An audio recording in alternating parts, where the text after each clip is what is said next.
Oh, this is working. Well, this is kind of new. Welcome to Lagim After Hours. Hi, my name is Christine, and if this is the first time that you've ever seen this face or heard this voice, first of all, welcome to my YouTube channel. And if you're listening to the audio only version of this, welcome to the Lagim podcast feed, wherever you're listening to this, perhaps Spotify, Google Podcasts, what else? Apple Podcasts. So I hope you're going to stay with us and listen to not only this one, but also other episodes from the regular feed. Who am I? I'm a Filipino German true crime podcaster, and I cover all things true crime from the Philippines and the Filipino diaspora. Now, I've been wanting to do more videos for my YouTube channel, but it never really materialized because I couldn't find the right vibe or format that really spoke to me, or I'm just really awkward. I'm just really awkward when it comes to video, so I don't know. I didn't know how to conceptualize it. I have no really fixed vision of how this will turn out. But if I just sit on this idea for too long, I will never end up creating videos. So I thought, let me just create the videos. I've created some already where you can see my face, but I hated those. I still hate them, but they're still up on the channel if you want to if you want to watch them. Interesting cases, by the way. So this is a do-over, and I've given it a title, Lagim After Hours, in order to differentiate this content from my regular episode, no, my regular podcast episodes that are narrated by me. They are scripted.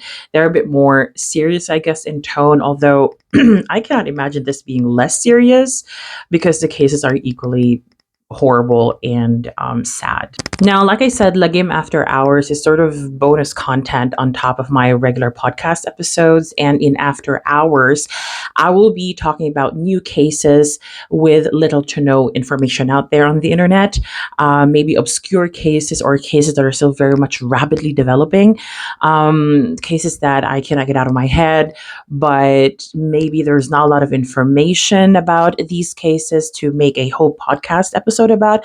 So I will be covering those cases here in a less scripted way, and I hope that you will like it. I bet you'll let me know in the comment section anyway if you like this or not, or on Instagram where I talk to most of my listeners who listen regularly to Lagim podcast episodes. So to start off this new venture in the Lagim universe, I will be talking about the disappearance of Catherine Camilon and what we know so far. So without further ado, let's get into it. So to start off, who is Catherine Camilon? There's not a lot of details about her life out there, but we do know that she is a Batangueña. She's a native of Tuy, Batangas, and she's 26-year-old. And professionally, she worked as a teacher up until the moment she joined the Miss Grand Philippines 2023 last July. She did not win, but she proudly represented Batangas. And if you look at her photos, you can understand why she was chosen to represent Batangas. She's very, very beautiful, obviously very intelligent, being a teacher and all. This case starts on October 12th. On this day, essentially, Catherine Camilon spoke to her family for the very last time. Specifically, she spoke to her mother, Rosa.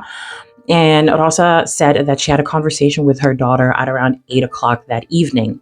In that conversation, supposedly, Catherine said that she would be meeting someone at a gasoline station. And when she was talking to her mom about this, she was at that gasoline station in Bawan, Batangas. At this point, we don't know who this person is, but there's some reports out there who seem to indicate that this person was spoken to after it became clear that Catherine had disappeared. And this person apparently said, well, yeah, I was supposed to meet her, but she never appeared. So where is she? In that conversation with her mother, Catherine also said that she would be driving further on to Batangas City to go into her former talent agency's office. Her former talent agency is a company called Balisong Channel. Balisong Channel also put out a statement out there saying that that's weird because we were not expecting Catherine. She never said that she's going to drop by. And the last time that she was here visiting us was 2 years ago in December 2021. Now, as to the last movements of Catherine, we know that she left her residence in Barangay Rillo in Tuy, Batangas on board her metallic gray Nissan Juke SUV with the plate number NE1 29990. Sorry, 2990. I said three nines, right? But it's 2990. The last sighting of her was actually at a mall. So presumably she's already she had not gone to the gasoline station yet. She was at this mall in Lemery, Batangas, which is around 30 kilometers away from Tuy, where she lived. And that sighting of her was around 7 o'clock in the evening. Now, one confusing bit about when she was last spoken to, or when her last communication was with her family, was Catherine's mom saying that actually, even though we last spoke on October 12th at 8 o'clock in the evening, there was some sort of communication at 3:30 in the morning on October 13th. I'm not quite sure what kind of communication this is. Was this a text message, a Facebook messenger message? I don't know, but there was some sort of communication there with Catherine's mom and Catherine. And on the same day, when they realized that they could not get hold of her, that it did not seem like she was reading the many messages her family sent her, she had not been online for hours and hours. They ultimately decided to report her as missing. Now, on the next day, October 13th, her mother, Rosa, and her sister, Chin Chin, took to social media to raise awareness about their daughter and sister's disappearance, telling people, look, please look out for her. These are the details of her appearance. This is how much she weighs. This is how tall she is. This is her picture. Please look out for her and reach out to us if you know anything about her or her whereabouts. Now, at this point, all police stations within the Batangas province had been informed about what happened to Catherine, since she had been missing for a few hours already from the day prior, and they've been instructed to collaborate with the Tuy Municipal Police Station in case they come up with any leads or any kind of information, any new detail in her case. 5 days after that, on October 18th, the Batangas Police Provincial Office announced that yes, they are intensifying the efforts of trying to trace her last whereabouts, how her last 24 or 48 hours looked like, and they are continuing their efforts in gathering information about Catherine. One thing that we've been made aware around this time as well is that the car that was driven by Catherine, the Nissan car, had not been registered, or was not, or is still not registered in her name. And the person whose name that car is registered under was then sought by the police. So they were looking for them. They were looking for this person. Now, the police were hoping to find out if the car had GPS to maybe possibly locate Catherine. Now, I don't think at this point they were suspecting that this person, whose name is, on the car's registration, was connected to Catherine's disappearance. But, some netizens were already thinking, yeah, maybe this person has something to do with it. Now, 2 days later, on October 20th, despite speculations that Catherine may have met with foul play, police reassured the public that, you know what, we're hopeful that she's alive, and we are doing our very best to find her. In an interview, in fact, with the Calabarzon police chief, his name is Brigadier General Paul Kenneth Lucas, he said that they have obtained some CCTV footage of Catherine, but he did not provide any further information about this CCTV footage, from where it was, what was seen on it. On this day as well, a reward was put up by Batangas Vice Governor Mark Leviste, and he offered this reward to anybody who could help find Catherine, or maybe anyone who's got any information about the missing pageant queen. On this day as well, the Philippine Coast Guard had been looped in in the efforts to find Catherine because there is a port in Batangas. So I'm thinking that they're trying to cover all their bases. They're trying to maybe figure out if Catherine had been kidnapped or maybe she left voluntarily by land, by air, or by sea, hence the Coast Guard's involvement. Now, 4 days after this, on October 24th, the police stated that they strongly believe that Catherine was not only alive, but still in the country. So maybe they've already kind of figured out that she did not leave by any of those means that I have just mentioned. She did not take a plane out of the Philippines. She did not take a boat out of the Philippines. She did not take a car out of the Philippines.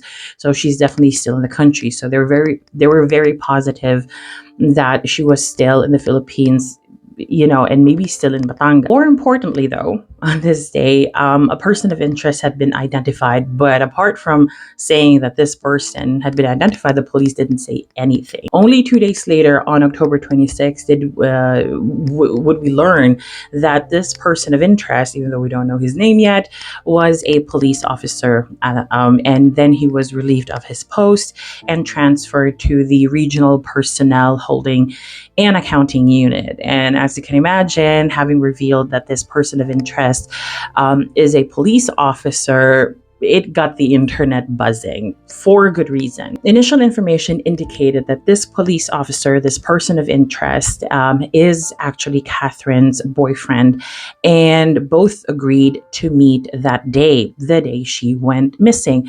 But this police officer said, no, that is not true. And by the way, I'm innocent. So more about this police officer later, but on this day, on the 26th of October, we would also learn that actually this is the guy who gave Catherine that car. And I'm thinking, is this a guy whose name is also on the registration? Because that seems to be a very logical conclusion. But I did not see any definitive information that would sort of prove that, or any report that said that explicitly. But I'm thinking that maybe that is what is happening here. 2 days later, on October 28th, the reward offered to find Catherine was increased to 250,000 pesos, so $250,000, just showing how serious the government of Batangas was in helping Catherine's family find her. We've also been told on this day that there was CCTV footage from the mall. Now, I don't know if this CCTV footage is the same one that was talked about earlier on, because there's been some reports out there that said that the police also got hold of CCTV footage from the gasoline station in Bawan, Batangas. But then there are other reports saying that actually there's no CCTV footage there because the cameras were not even on or were not installed. So the only CCTV footage that I could that I've read about, and I corroborate with other reports from other major news outlets, was this CCTV footage from the mall in Lemery, and it supposedly shows how Catherine is driving a car, I don't know, towards the mall or like away from the mall, but one thing is for sure, she was not alone in the car. And this person is again a person of interest, and they said that very, very likely this person is that police officer boyfriend that was identified a couple days ago. Now, after October 28th, we wouldn't hear much really about the case until November 8th. This is where things got a bit serious and dark, because on November 8th, the police reported that they have found an abandoned Honda CRV. It's a red car without a plate number, and it was found on a vacant lot in Barangay Dumuklay, Batangas. The PNP forensic group then proceeded to do their thing. They collected biological evidence, all kinds of evidence from inside and outside the car. And we know that at least from inside the car, they collected 17 hair strands, fingerprints, and 2 swabs of blood. And that is concerning because it kind of paints a picture that something has gone down here. Is it something, violent? We really don't know. But that is a lot of biological samples, especially from a car that was just left on a vacant lot. It really looks suspicious. What we have to remind ourselves of is that there's no DNA sample of Catherine on file. So even if they tested all these biological samples for DNA, they have nothing to compare that DNA to. So what they did is to take the DNA of her parents, or so her mom and her father, and then compare if there is a relation there. Because as we know, simplistically saying, we are the product of our parents' DNA. So half of our DNA is from our mom, and the other half is from our dad. I know I've explained that in a very simplistic way, so scientists, don't come for me. I'm just trying to break it down, sort of in a bite-sized explanation, so people can understand what I'm on. So a day later, after we've learned about this abandoned car on November 9th, we've been told by the police that they've also found some witnesses that could corroborate sort of what has been found within that car. So these witnesses claimed that they saw Catherine Camilon bloodied, possibly injured, and unconscious, being carried from her car, the Nissan Juke car, into this red Honda car that I just mentioned earlier on. And she was transferred there by 3 men. These 3 men actually saw the witnesses, and maybe they got rattled because one of them approached the witnesses, pointed the gun at them, and threatened them. So that is scary. And when asked if they could identify or say something about the physical features of this gunman, they said that, oh yeah, we would never forget him because he had distinct physical features, and also he had distinct tattoos. More to that later, okay? Now, almost a week after this bombshell of an information about Catherine being seen, bloodied and unconscious, being transferred from one car to another, on November 15th, we would wake up to some more bombastic news about the police charging the police officer with kidnapping and illegal detention. And he was not the only one who was charged.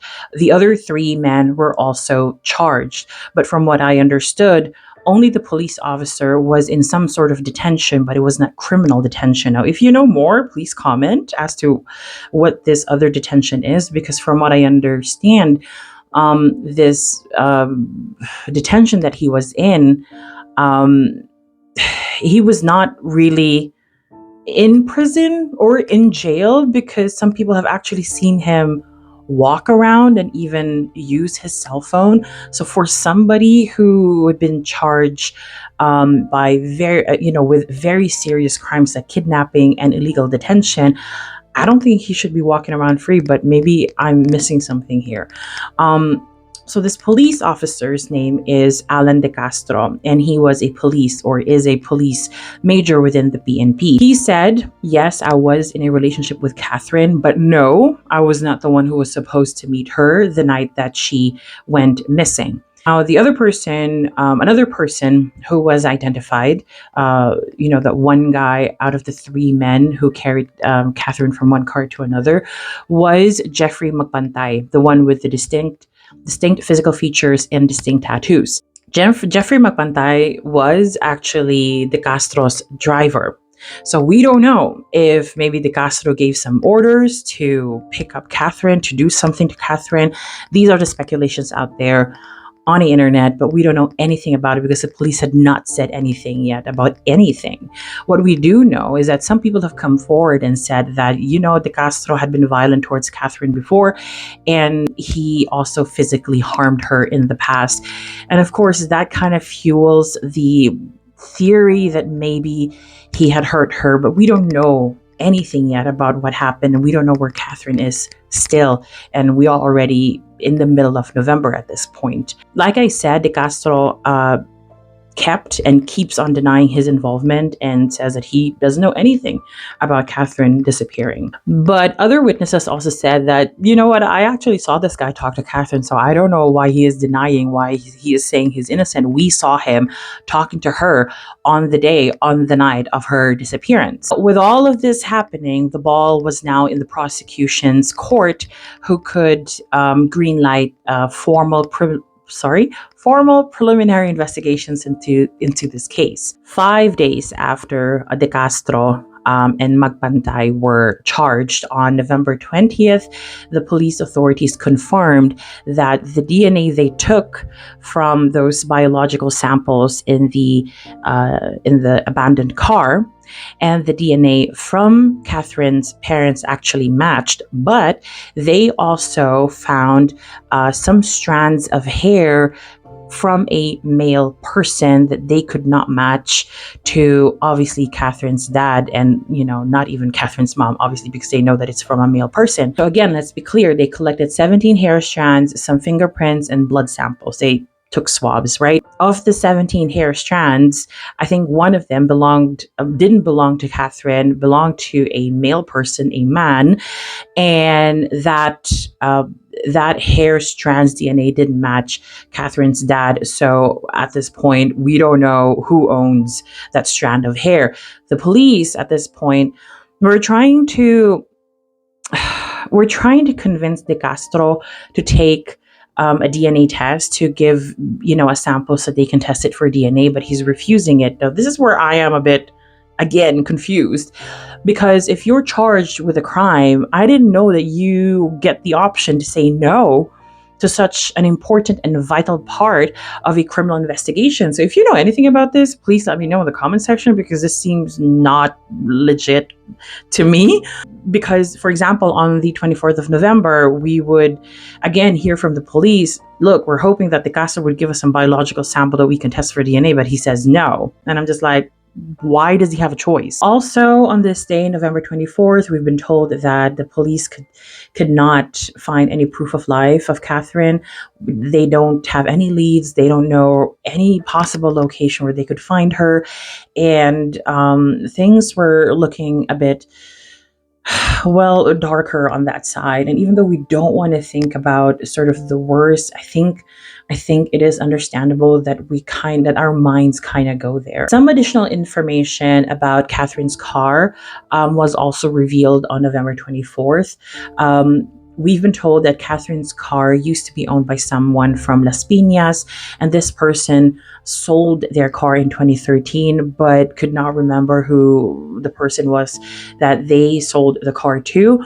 But one interesting thing that came out from this whole car situation was that this car may have been the subject of a carnapping case, a fraud and estafa case. And so on top of the four suspects that the police already charged with kidnapping and illegal detention, they also have two suspects that I don't think they have in their custody, but they have two suspects that I guess they want to also investigate and interrogate, but they mainly have something to do with the carnapping, with the fraud and estafa cases. 4 days later, on November 28th, another update from the police, still no proof of life of Catherine, still no lead. We don't know where she is. At this point, people in the Philippines, like the netizens, the kababayans, are not having it. They're like, are you actually trying to find her? Or are you trying to take sides here because the suspected person is a police officer? So now speculations are coming up that maybe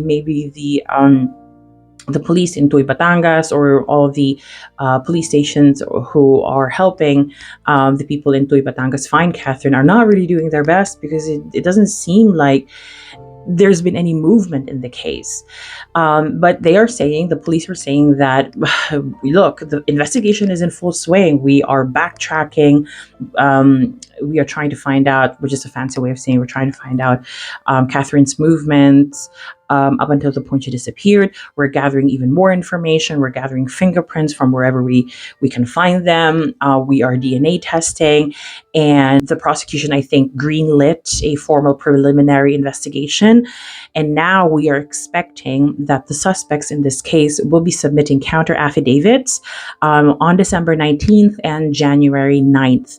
So I'm recording this December 12th. So in about a week's time, we will hopefully hear from the suspects and we will get a sense of what they say or what they believe happened to Catherine. Of course, they will profess their innocence, but it would be interesting, for example, to hear everything from Jeffrey Magpantay.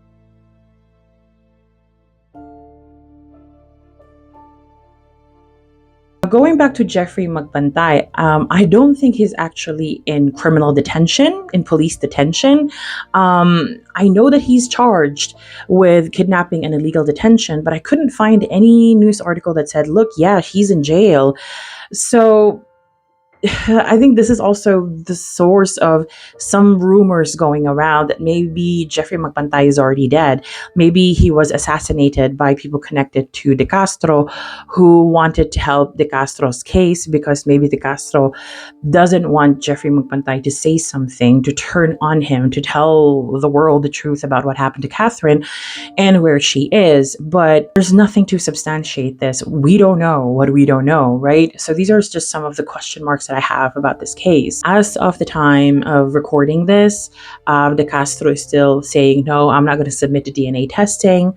Again, if you know anything about why this person is not in police detention and what this other kind of detention is, please let me know.